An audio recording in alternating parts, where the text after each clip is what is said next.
금요일 아침입니다. 오늘은 어제에 이어서 24절, 25절 말씀, 그리고 문맥상으로는 21절부터 25절까지의 말씀인데요. 같이 좀 생각해 보도록 하겠습니다. 어제 저희가 기록했던 그 내용을 좀 그대로 가지고 왔습니다. 이 도대체 뭐냐 하시는 분들은 어제 큐티를 안 했다는 거니까 어제 걸로 다시 한번 가셔야 될 것 같아요. 어제에 이어서 24절, 25절 말씀입니다. 먼저 오늘 24절 말씀을 보시면 오호라 나는 곤고한 사람이로다 라고 표현하고 있습니다. 부르짖고 있는 거예요. 절망적인 절규와 같은 부르짖음이 아닐까 싶은데요. 곤고라는 그 표현은 어려운 일로 인해서 기진맥진해 있는 그런 상태를 의미합니다. 그런데 이 곤고한 사람은 지금 어떤 사람이냐, 우리가 앞서 생각해봤고 어제도 말씀드렸지만 지금 이 본문에서 어떤 다양한 해석들이 있는데 그 가운데서 크게 두 가지라고 했잖아요. 하나는 중생한 사람에 대한 것이다. 또 하나는 중생하지 못한 불신자에 대한 표현이다. 이렇게 두 가지로 나뉘는데 오늘 이 오호라 나는 공고한 사람이로다 라고 하는 이 표현을 중생한 사람들에 대한 것이다 라고 말하는 분들의 해석에 의하면 성화의 삶으로 보고 있어요. 그러니까 이게 무슨 얘기냐면 이 중생을 했잖아요. 그러니까 예수님을 믿고 구원을 받았잖아요.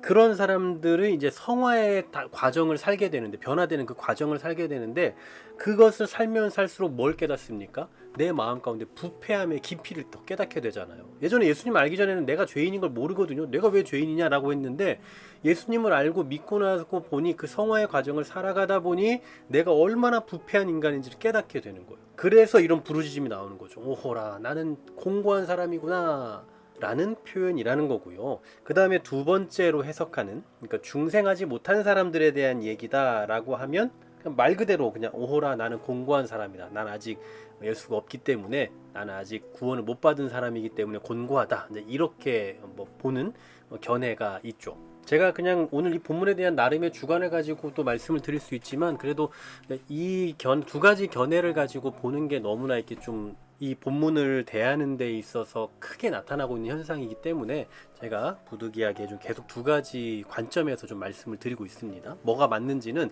이제 뭐가 좋겠다라고 하는지는 여러분들이 생각하시면 좋을 것 같아요. 자, 이러한 고백이 이제 여기서 끝나지 않습니다. 계속해서 이 사망의 몸에서 누가 나를 건져내랴 라고 말해요. 사망의 몸, 그러니까 죄의 법에 지배되어 있는, 지배받고 있는 그 몸 이라고 말할 수 있겠죠. 그러니까 우리 단순한 육신을 말하는 게 아니라 죄로 인해 죽을 수밖에 없는 우리의 현재 상태를 말하는 겁니다. 그러면서 누가 건져내랴, 누가 나를 건져내랴, 아무도 건져낼 수 있는 사람이 없다라는, 그 불가능하다라는 것을 내포하고 있는 거죠. 그러면서 25절에 보면 이제 그에 대한 답을 내리고 있어요. 자, 25절 보십시오.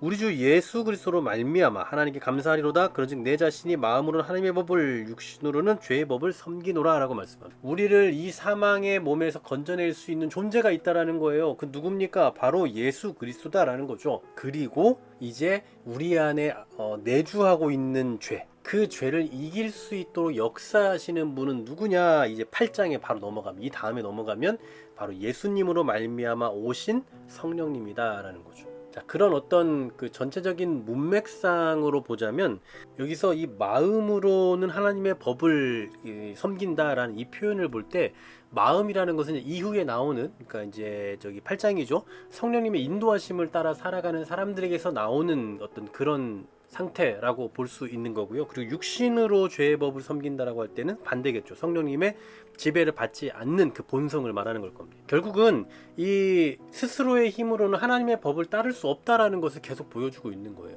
그러면서 어디로 향하게 하는 겁니까?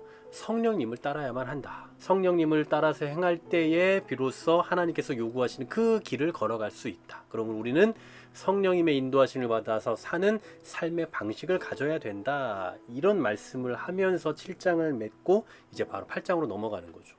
이번 주 우리가 이 7장 뒷부분을 다루면서 결국은 이 다음 주에 8장으로 넘어가기 위한 준비를 했다고 보시면 될 것 같아요. 그러니까 성령님의 내주하심이 우리에게 얼마나 중요한지를 알려면 일단 우리의 상태를 알아야 되는 거잖아요. 우리가 구원받아야 된다, 예수님이 필요하다라는 그 상태를 알기 위해서는 현재 내가 어떤 위치에 있고 어떤 상태에 처해 있는지를 알아야 이 구속의 필요성을 느끼는 거잖아요. 그런 것과 마찬가지로 우리가 지금 이런 상태다, 죄의 지배를 받고 도무지 하나님이 원하시는 삶을 살아갈 수 있는 의지 가치가 없는 존재임을 깨달을 때 성령님의 인도하심을 간구하게 된다라는 사실이죠. 그러므로 우리가 예수님의 필요를 인지하기 전에 우리의 죄악된 상태를 깨닫는 것도 중요하지만 지금 우리가 예수님을 믿고 있는 지금 상황에서도 성령님의 인도하심이 없이는 우리가 어떻게 될 수밖에 없는지를 또 깊이 깨달을 수 있는 은혜가 있었으면 좋겠습니다. 우리가 비록 예수님을 믿고 살아가지만 그러나 성령님의 인도하심을 받지 않고서는